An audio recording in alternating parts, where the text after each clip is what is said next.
إن الحمد لله نحمده ونستعينه ونستغفره ونعوذ بالله من شرور أنفسنا ومن سيئات أعمالنا من يهدي الله فلا مضل له ومن يضلل فلا هادي له أشهد أن لا إله إلا الله وحده لا شريك له وأشهد أن محمدا عبده ورسوله قال الله تعالى في القرآن الكريم بعد أعوذ بالله من الشيطان الرجيم يا أيها الذين آمنوا اتقوا الله حق تقاته ولا تموتن إلا وأنتم مسلمون وقال أيضا يا أيها الناس اتقوا ربكم الذي خلقكم من نفس واحدة وخلق منها زوجها وبث منهما رجالا كثيرا ونساء واتقوا الله الذي تساءلون به والأرحام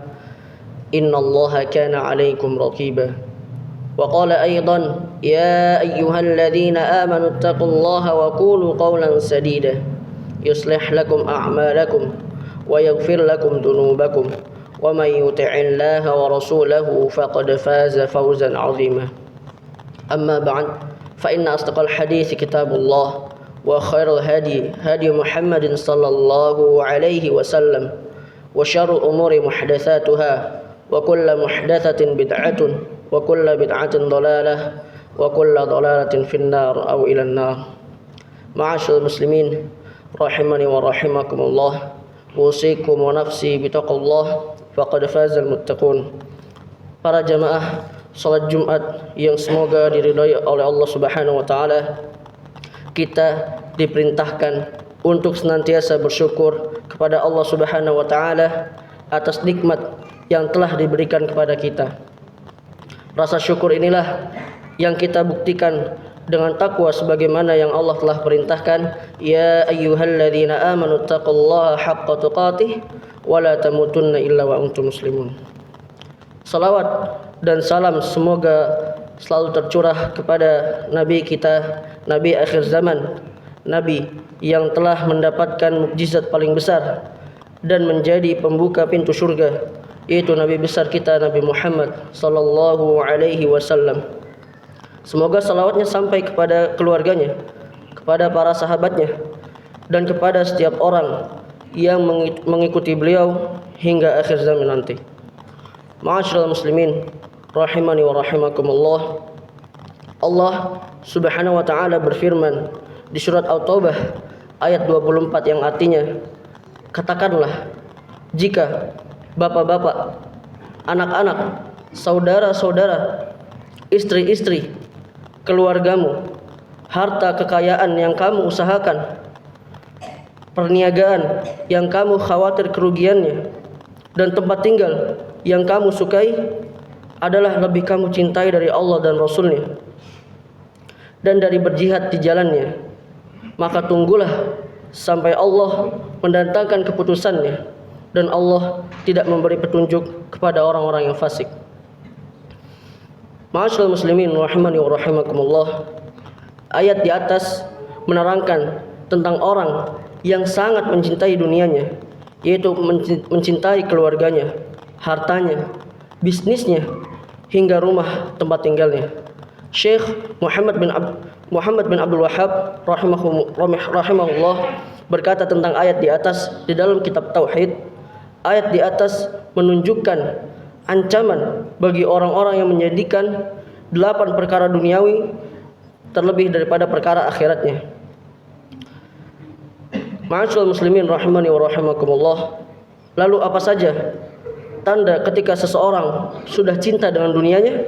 Yaitu tandanya adalah seseorang sudah mulai gila dengan hartanya. Seseorang sudah mulai gila dengan jabatannya, kehormatannya, ketenarannya, hidup mewah dengan pakaian yang ia pakai. Waktunya selalu ia sibukkan untuk mengejar dunia. Yang ia pikirkan hanyalah dunia sehingga ia menjadi lalai dalam beribadah.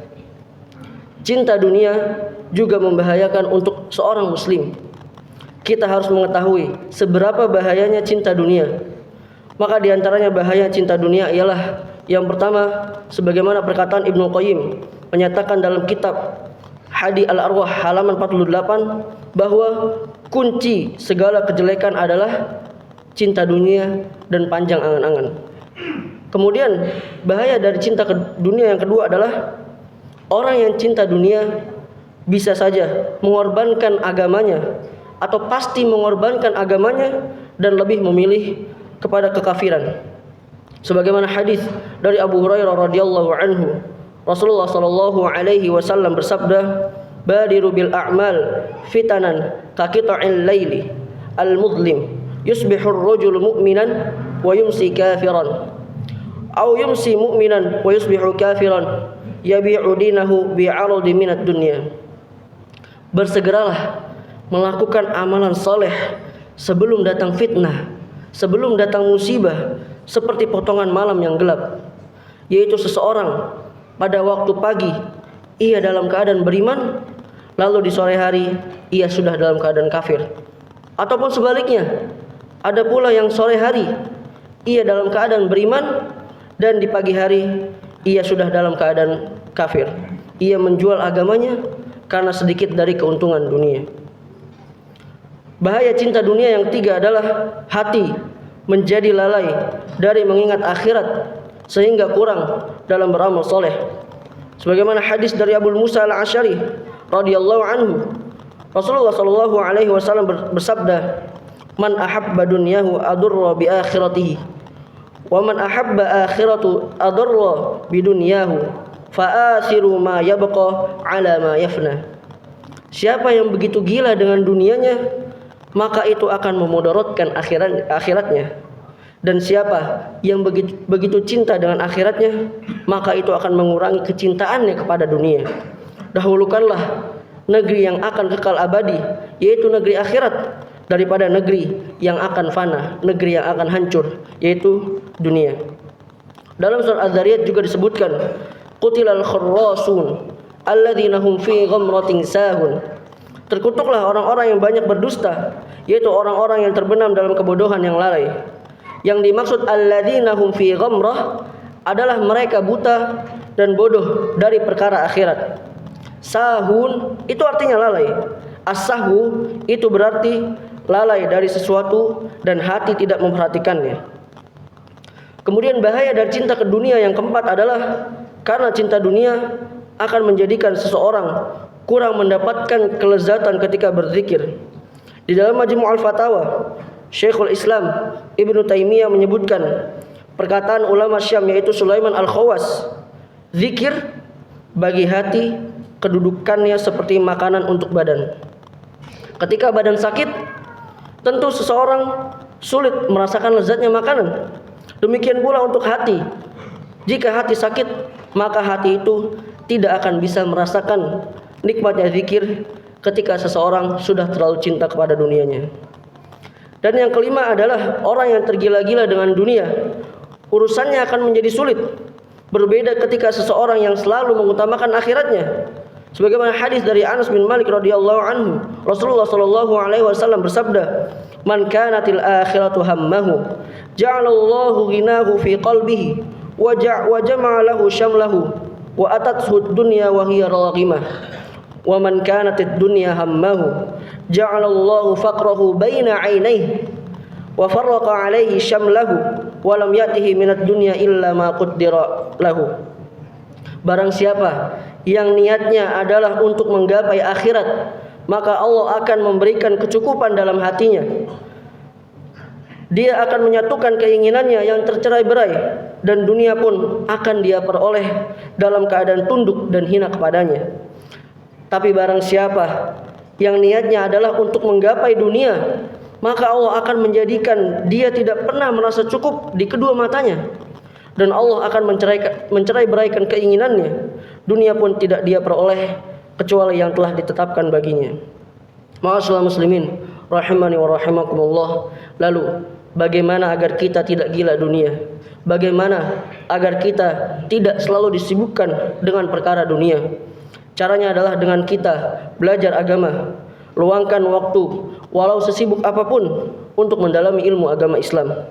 Kita harus yakin dunia itu adalah tempat yang hina, dan yakin dunia itu akan fana, akan hancur, dibanding akhirat yang kekal abadi.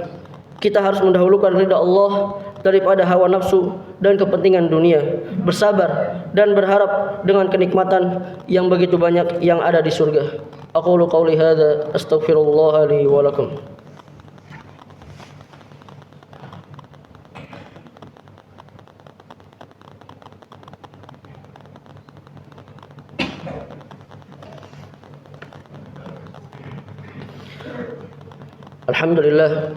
Alhamdulillahi ala ihsani wa syukrullahu ala taufiqi wa amtinani wa asyhadu an la ilaha illallah ta'ziman li sya'ni wa asyhadu anna Muhammadan abduhu wa rasuluhu ad-da'i ila ridwani. Amma ba'd. Ma'asyiral muslimin rahimani wa rahimakumullah. Sikap yang seharusnya kita punya terhadap dunia sebagaimana yang telah disebutkan dalam hadis Abu Hurairah radhiyallahu anhu. Ia berkata bahwa Rasulullah sallallahu alaihi wasallam bersabda, "Ad-dunya sijnul mu'min wa jannatul kafir." Dunia adalah penjara bagi orang yang beriman dan surga bagi orang kafir. Al-Munawi rahimahullah dalam Mirqah Al-Mafatih beliau menjelaskan, dikatakan dalam penjara karena orang mukmin terhalang untuk melakukan syahwat yang diharamkan, untuk melakukan sesuatu yang diharamkan. Sedangkan keadaan orang kafir adalah sebaliknya, sehingga ia seakan-akan berada di surga. Semoga Allah Ta'ala selalu menjaga kita dan menjadikan hamba yang selalu mengutamakan akhiratnya. Innallaha wa malaikatahu yusalluna 'alan nabi. Ya ayyuhalladzina amanu sallu 'alaihi wa sallimu taslima. Allahumma ighfir lil muslimina wal muslimat wal mu'minina wal mu'minat al ahya'i minhum wal amwat innaka sami'un qaribun mujibud da'wa ya qadiyal hajah. Rabbana hab lana min azwajina wa dhurriyyatina qurrata a'yun waj'alna lil muttaqina imama. Rabbana atina fid dunya hasanah wa fil akhirati hasanah wa qina adzabannar. Aqimus shalah.